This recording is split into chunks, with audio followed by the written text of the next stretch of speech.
Ngayon pong umaga, ang ating annual theme po ay An Encounter with the Living God. At ang theme po natin for this month is An Encounter with God Spiritually.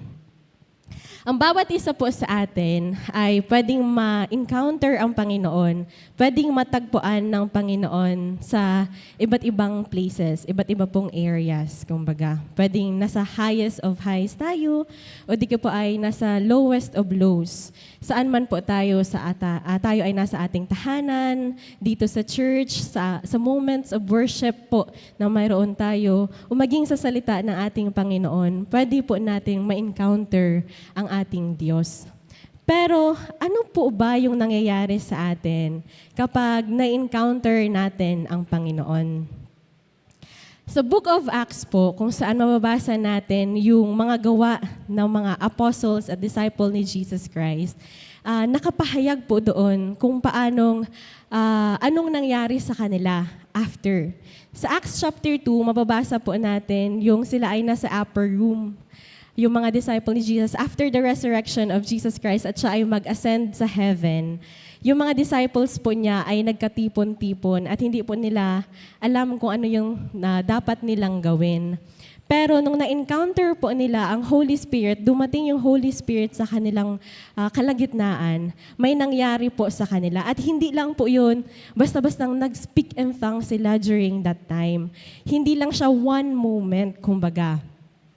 Sa Acts chapter 3, verse 20, makikita po natin doon na ang mga disciples, nagkaroon po sila ng new strength that comes from the Lord. Bagong kalakasan na magpatuloy sa ministeryo, bagong kalakasan upang ipahayag ang salita ng Panginoon. Pangalawa, ang nangyari po sa mga apostles at disciple ni Jesus Christ, sa chapter 4, verses 8 to 12 at verse 31 ng Book of Acts pa rin po, nagkaroon po sila ng power and boldness to speak or to preach the truth of the Lord. Hindi po siya yung nangyari lang during that time na sila ay nag-speak in tongues. Pero binigyan din sila ng Holy Spirit, binigyan din po sila ng Panginoon ng power, ng kakayahan, kalakasan, kapangyarihan, and boldness na sabihin ang salita ng Panginoon. And then pangatlo po, they also experienced unity in heart and soul. They have received that unity. Hindi lang iisang tao yung nakatanggap noon, kundi ang bawat isa sa kanila, yung mga tao sa lugar na yun, sila po ay nagkaroon ng iisang puso at iisang damdamin sa kung ano ang dapat nilang gawin. Kaya nga, sa next passage ng story, ang bawat disciple, nagdala sila ng kung anong meron sila para maipadala yung mga tao na maghahayag ng salita ng Panginoon. At this morning po, yun din po ang nais ng Panginoon para sa bawat isa sa atin. Na tayo mga naka-encounter sa Lord, hindi lang dito sa loob ng church mangyayari yung encounter natin sa Kanya. Kundi sa paglabas po natin ng sanctuaryong ito, mayroon po tayong gagawin. Isa po sa tinuro sa amin noong nagkaroon ng basic church and community mobilization, basic CCM workshop, kasama po ang Tear Fund Philippines. Tinuro po nila sa amin yung scattered to scatter. Di ba pag pumapasok po dito tayo sa church, may nakalagay po sa labas na enter to worship. Pumapasok po tayo dito sa church para mag-worship sa Panginoon. Pero kapag lalabas po tayo ng church, meron po tayong gagawin. Sa iba't iba po nating tahanan, iba't iba po nating barangay, sa workplace man po yan, tayo ay ginather ng Panginoon dito sa church para mag-scatter at doon mag-spread ng magandang balita. We are all gathered to scatter. Ngayong umaga po, nais ko pong dalhin sa ating kalagitnaan ang topic po na faithless service na makikita po natin sa buhay ni Hophni and Phinehas. Faithless service. Ang paglilingkod na walang katapatan, ang paglilingkod na hindi kinalulugdan ng Panginoon. Bakit ako napunta sa usaping paglilingkod? At bakit faithless ang term na ginamit ko? Sapagkat kapag na-encounter po natin ang Panginoon, nakokompel po ang bawat isa sa atin na mag-move, mag-act, maging part ng mission. Pero bakit faithless? Bakit faithless yung term? Every Sunday, nakakatanggap po tayo ng sermon sa atin pong mga pastors na nandito, or kapag nakikinig po kayo ng mga sermon sa YouTube, for sure meron po, no? Kasi ako din po, ganun din po ang ginagawa ko. Bilang Sunday school teacher, hindi po ako nakaka-attend ng first service ng message kasi nandun po ako sa mga bata. Kaya ang ginagawa ko po, kapag weekdays, nakikinig po ako sa YouTube, nanonood po ako para alam ko din po yung dinidiscuss ng atin pong mga pastors dito. So bakit faithless? Kasi though araw-araw, every Sunday, nakakarinig tayo ng sermon na maging faithful sa Diyos, maging tapat sa paglilingkod. Kung magiging honest po tayo sa atin pong mga sarili, hindi po natin siya nagagawa 100%.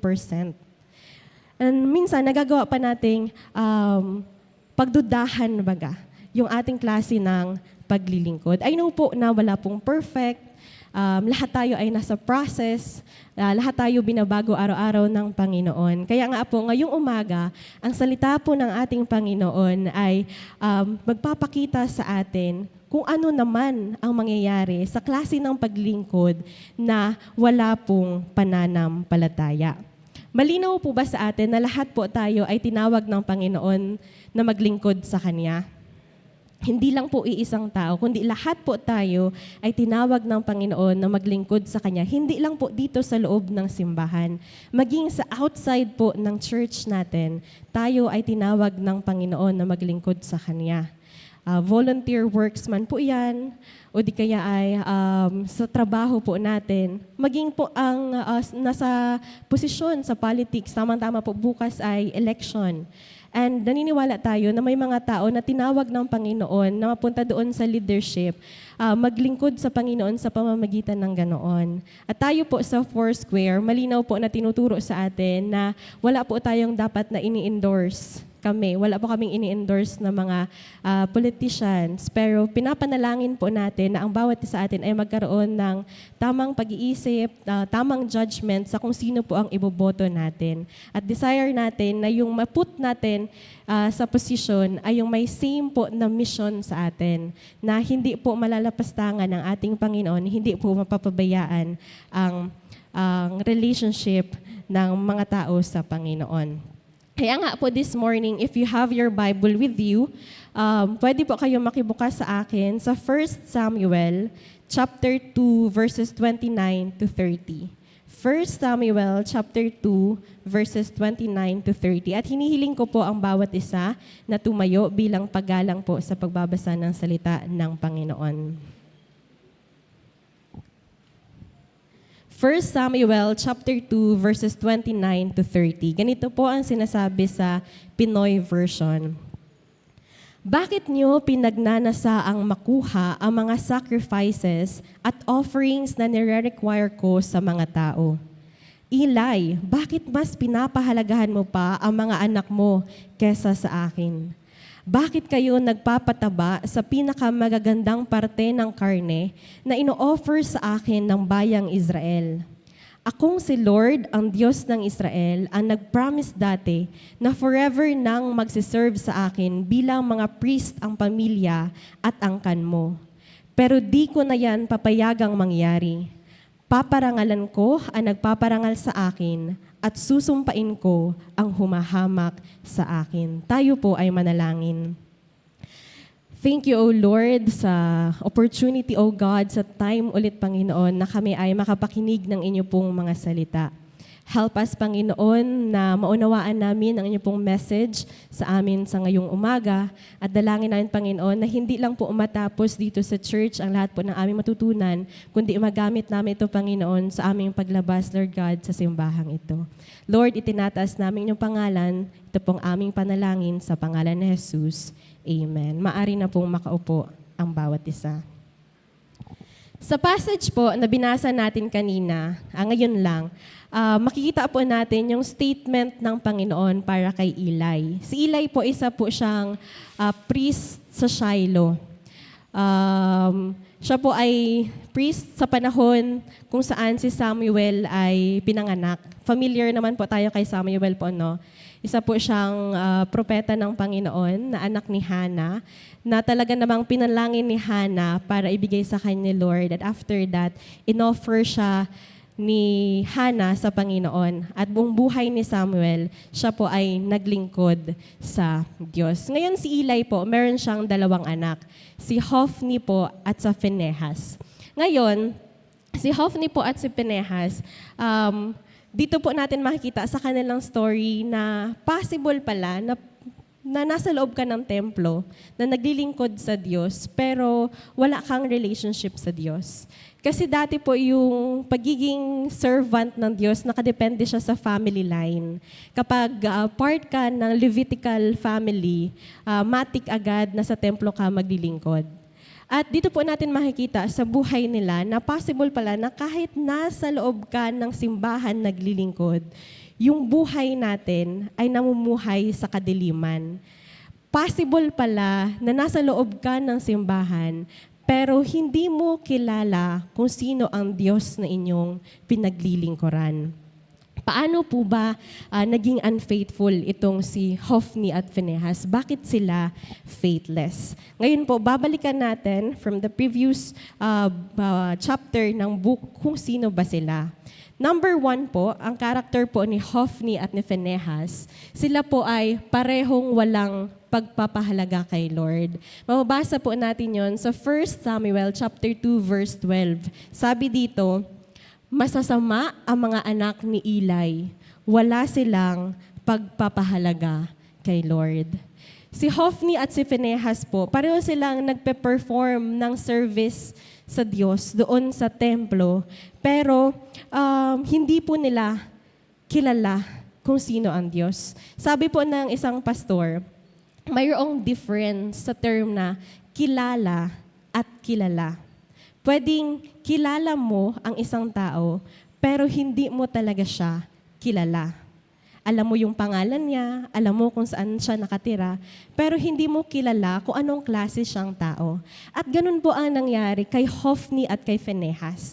Pareho nilang kilala ang Diyos, pareho nilang kilala ang Diyos, pero hindi nila kilala kung sino ang Diyos. Pero tayo, dito po sa ating church, naniniwala po ako na kilala at kilala po natin ang Panginoon. Tama po ba? Amen.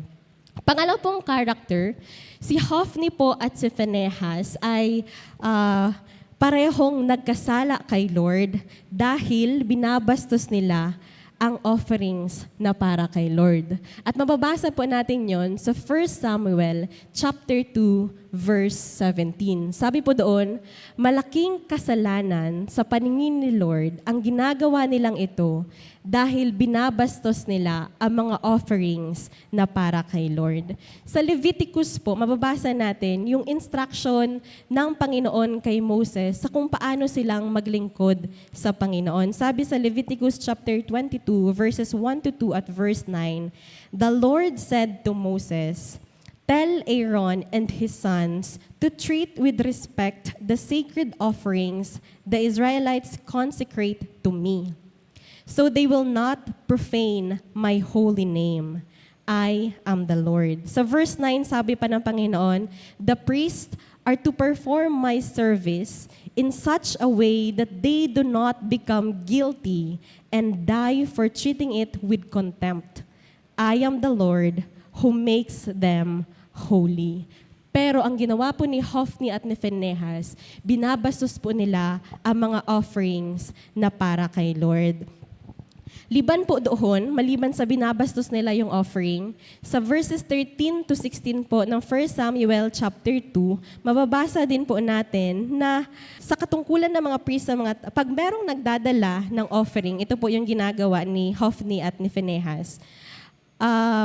Pag merong nagdadala ng offering, kahit na pinapakuluan pa lang ang karne, darating na ang servant ng priest na may daladalang malaking tinidor na may 3 pantusok.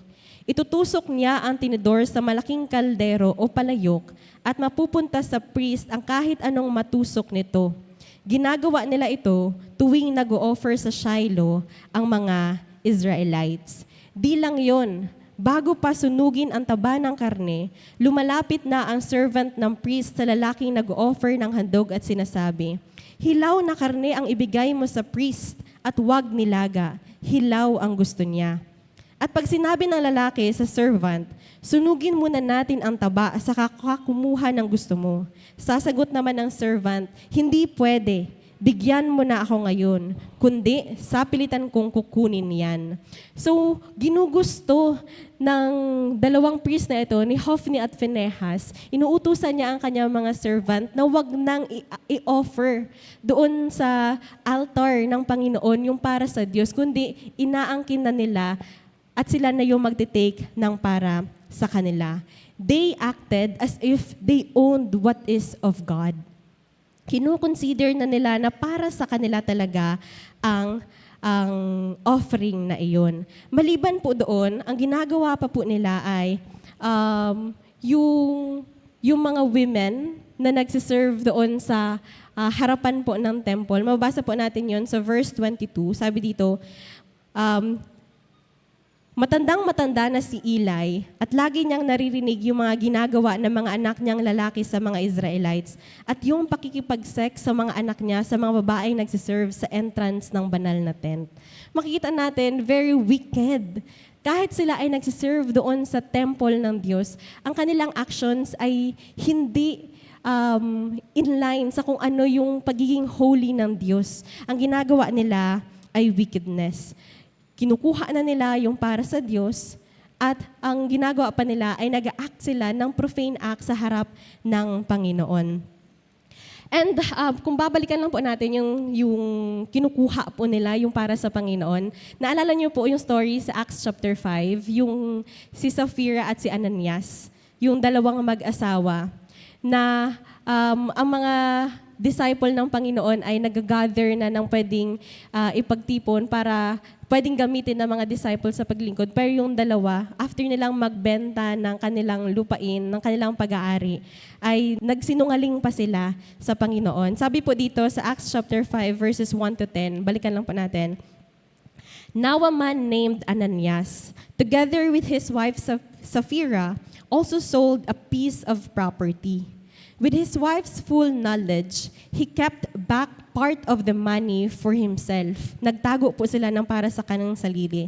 "But brought the rest and put it at the apostles' feet." So verse 3, "Then Peter said, 'Ananias, how is it that Satan has so filled your heart that you have lied to the Holy Spirit and have kept for yourself some of the money you received for the land? Didn't it belong to you before it was sold?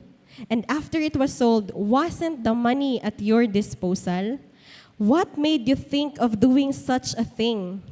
You have not lied just to human beings, but to God." Kapag po pala hindi natin binibigay ang sa Panginoon, hindi po pala tayo sa tao nagsisinungaling, kundi sa Diyos.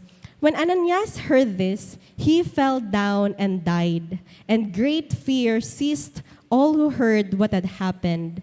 Then some young men came forward, wrapped up his body, and carried him out and buried him. About 3 hours later, his wife came in, not knowing what had happened. Peter asked her, "Tell me, is this the price you and Ananias got for the land?" "Yes," she said. How could you conspire to test the Spirit of the Lord?" Bakit kayo nagkasundo na magsinungaling sa Panginoon? "Listen, the feet of the men who buried your husband are at the door, and they will carry you out also." At that moment, she fell down at his feet and died. Then the young men came in, finding her dead, carried her out, and buried her beside her husband. Makita po natin dito na ang para sa Panginoon, para po sa Panginoon. At dapat po nating binabalik sa Panginoon. At yun din po ang ginawa nila Eli. Yung offerings ng mga Israelites para sa Panginoon, kanila pong kinuha and they demanded for themselves.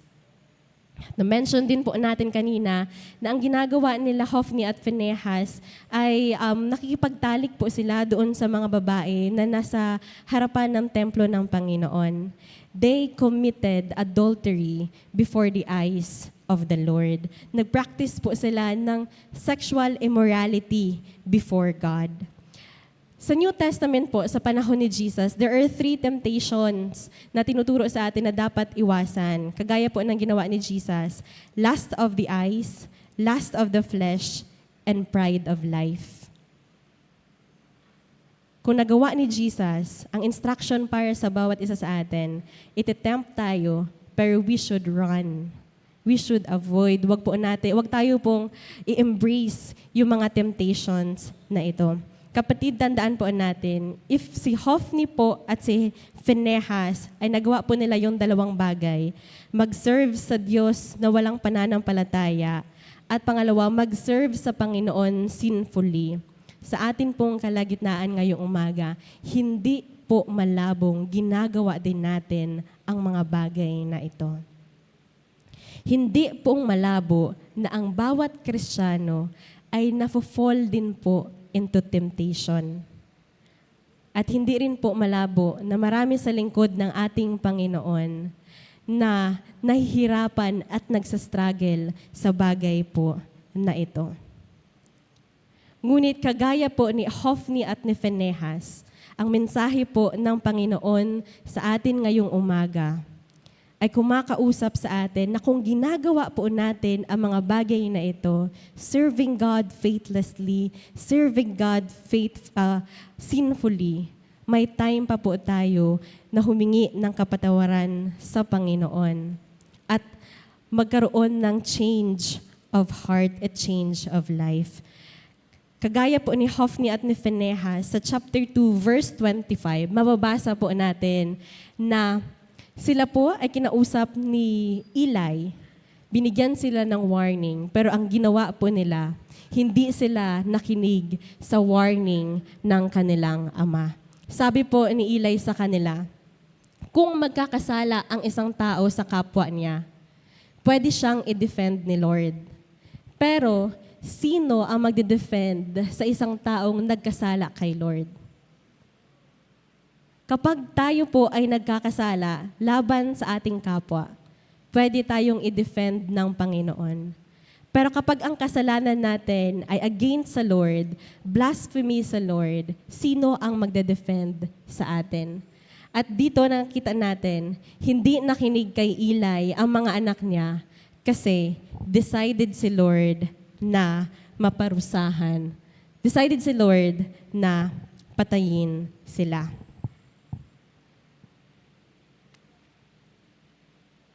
So verses 22 to 24, narinig po yon ni Eli. Ngunit siguro po, makikita po natin na kaya siguro hindi nakinig si Hophni at si Phinehas sa kanilang ama dahil matanda na po si Eli. Hindi na po siya pinakinggan at hindi na po siya sinunod ng kaniyang mga anak. At dahil hindi po sila nakinig, makabasa po natin sa verse 34 na si Hophni at si Phinehas ay na-prophesy na sabay po silang mamamatay. Sabi po dito, bilang proof sa mga sinabi ko, sabay na mamamatay ang mga anak mong si Hophni at si Phinehas. At sinabi pa po ng isang propeta, mag-start po tayo sa verse 32 pala, maghihirap kayo at di nyo matitikman ang kasaganaang ibibigay ko sa Israel. Paiikliin ko nga ang inyong buhay. Hindi ko kayo aalising lahat sa paglilingkod sa altar, ngunit ang ititira ko'y daranas ng katakot-takot na paghihirap ng kalooban. At ito po yung verse 34. Ang prophecy sa kanila na sila ay mamamatay. Pero hindi lang po death ang na-prophesy sa kanila. Generational curse po ang natanggap ng kanila pong pamilya, na hindi po sila mag-remain sa kanila pong posisyon bilang mga priest, pero sila po ay mawawala sa paglilingkod sa Panginoon. tandaan po natin na kapag tayo po ay naglilingkod sa Panginoon faithlessly, naglilingkod sa Panginoon sinfully, hindi lang po tayo ang directly na makakatanggap ng consequences ng ating pong paglilingkod sa Panginoon. Ang generation next to us, yung magiging anak po natin, magiging apo, and sa susunod pang mga generation, sila po ang makakaranas ng curse na binibigay ng Panginoon sa atin. Kaya nga, isa po itong challenge para sa mga magulang po natin, challenge din sa generation ngayon na talagang maging seryoso sa paglilingkod sa Panginoon. Kasi ang next generation, yung magsasuffer sa ginagawa po natin. Kagaya po kala Hophni at kala Phinehas, ang kanila pong faithless na pagsiserve sa Panginoon led them to their death. At mababasa po natin yon sa 1 Samuel chapter 4 verses 10 to 11. Nakipaglaban na ang mga Philistines at tinalo ulit nila ang mga Israelite. Nagkanya-kanyang takbo ang mga Israelites pauwi sa kanila.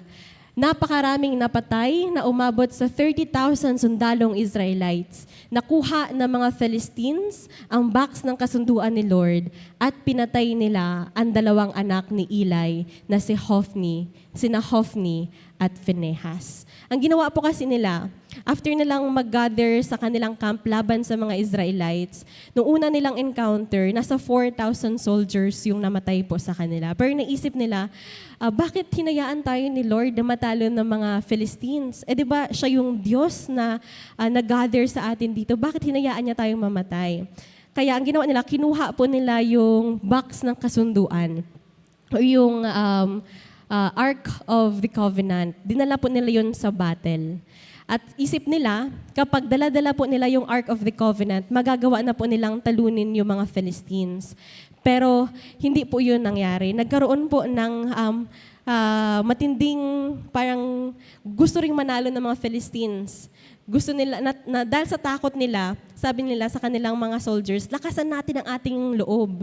Kasama na nila ang Diyos na kalaban nila. Tayo ay makikipaglaban pa. And sa kanila pong encounter, sa second encounter, ang namatay po sa mga Israelites ay yung kanilang 30,000 na sundalo at nakuha pa po sa kanila yung Ark of the Covenant.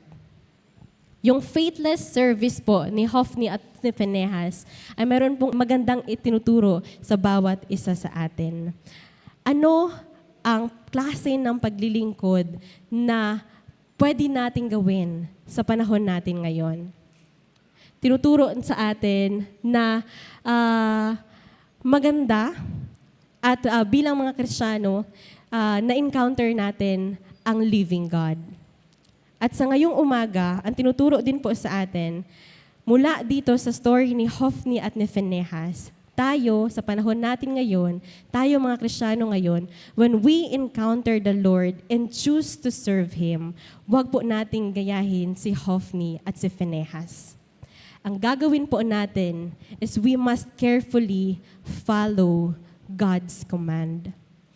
Maganda na meron tayong ambag na share sa paglilingkod sa Panginoon. Pero dapat, araw-araw, may time din po tayo na binabasa kung ano bang sinasabi ng Biblia. Maganda na nagiging artistic tayo, nagiging creative tayo sa ating paglilingkod sa Panginoon. Pero dapat alam din natin kung ano ang sinasabi ng Word of God. God is holy and He deserves a holy service. Hindi po natin gagayahin si Hophni at si Phinehas na lalapastanganin ang templo ng Panginoon. Pangalawa, when we encounter the Lord and choose to serve Him, we must always honor His name. Hindi ang ating mga sarili, kundi ang pangalan ng ating Panginoon. Hindi for our own glory, ay ako yan. Hindi po yon, kundi lagit-lagi sa honor at sa glory ng Panginoon. Pangatlo, galing po sa story ni Hophni at ni Phinehas, tayo po sa panahon natin ngayon, when we encounter the Lord and choose to serve Him, we must humbly listen to to His warnings. Kung tayo po ngayong umaga ay kinakausap ng Panginoon na tumalikod sa paraan na kung komportable na tayo sa way ng ating paglilingkod at pakiramdam po natin, tayo ang kinakausap ng salita ng Panginoon. We must humbly listen to His warnings. Kung tayo ay nire-rebuke ng salita ng Panginoon, we must listen to His word. Kung tayo ay kinokorrect at tinuturuan ng Panginoon, we must accept His teachings. Laging dapat mayroon po tayong heart check at life check din, faith check din sa atin pong mga sarili. May isa pong preacher na nagsabi na 90% daw po ng mga sinners, hindi naman daw po, alam naman daw po nila ang kanilang mga ginagawa. Sabi niya, alam naman nila kung ano ang tama at mali, hindi lang sila nagde-decide. Pero ang salita po ng Panginoon ay nagsasabi sa atin na mali ang kasalanan at dapat po yung talikuran. At ang bawat isa sa atin ay wala pong nakamit po doon sa glory ng Panginoon. For all have sinned and fall short of the glory of God. At ang bawat isa ay nangangailangan po ng repentance. Ang tao pong makasalanan, hindi niya po mauunawaan yung magnitude ng sin.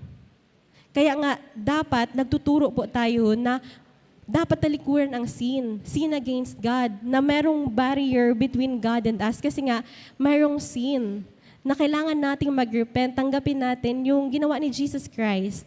Through the grace of Jesus Christ, kaya tayo ay nabigyan ng salvation, napatawad sa ating mga kasalanan. Ang mga sinners po, hindi nila nakikita yung magnitude ng holiness ng Panginoon. Kaya those who will serve Him faithfully, those who serve God na naayon doon sa standard niya are those na nakakita nung magnitude ng holiness din ng Panginoon. At tayo mga Kristiyano, I hope ang bawat isa po sa atin, malinaw sa atin yung holiness ng Panginoon na He deserves a holy service, He deserves a faithful service, a faithful worship na nagmumula sa holy people. Lahat tayo ay undeserving ng grace, undeserving sa grace na binigay ng Panginoon sa atin. Pero salamat doon sa undeserving, doon sa grace ng Panginoon na pinur out niya sa atin, kaya tayo ay nakapaglilingkod sa Kanya. Again, wala pong perfect. Lahat po tayo ay chini-change ng Panginoon. Lahat tayo ay pinoprune ng Panginoon. At lahat din po tayo ay kinakausap ng Panginoon, tinatawag ng Panginoon na maglingkod sa Kanya. And even today po, God is calling us to serve Him. And God deserves our whole service. Hindi po 50% lang. Hindi po 75% lang. 100% of our service ay hinihingi po sa atin ng Panginoon. Hindi yung dahil nakasanayan lang natin na every Sunday nandito tayo sa church. Pero hindi po sincere. Hindi po yun yung worship na deserve ng ating Panginoon. Just because pinanganak tayo sa isang Kristiyanong pamilya doesn't make us a Christian, di ba po? Just because alam natin yung flow ng service from opening prayer, opening song hanggang closing song, doesn't make us na magagaling na tayo sa paglilingkod sa Panginoon. Tinuturuan tayo ng Diyos na i-check lagi ang ating heart, i-align ang ating heart na tayo ay maglingkod sa Panginoon ng tama, ng nararapat sa Kanya. Ang bawat isa sa atin dito nakakaranas lang ng tinatawag na familiarity. Dahil familiar tayo sa ways ng church, familiar tayo sa sinasabi ng Biblia, alam na natin kung paano maglingkod. Laging mayroong bagong ginagawa ang Panginoon. Laging mayroong bagong sinasabi ang ating Panginoon. And I hope po, makita po natin yun ngayong umaga. And I hope po ang salita ng Panginoon, kagaya po noong nangyari sa mga disciples at sa mga apostles niya sa Book of Acts chapter 3-4, na after po nilang ma-encounter ang Panginoon, nagkaroon po sila ng new strength, Nagkaroon po sila ng power and boldness to preach the Word of God. At nagkaroon po sila ng unity sa heart at sa kanila pong soul. Nawa po ang salita ng Panginoon ngayong umaga sa bawat isa sa atin ay nakapagbigay po ng bagong kalakasan na maglingkod sa Panginoon. Magkaroon tayo ng panibagong power and boldness na i-share ang salita ng Panginoon kapag labas po natin ng church na ito at magkaroon po tayo ng pagkakaisa sa isip at sa damdamin na meron po tayong mission to always honor and to glorify the Lord. God is holy and so is our service for Him. God is faithful and so is our service for Him.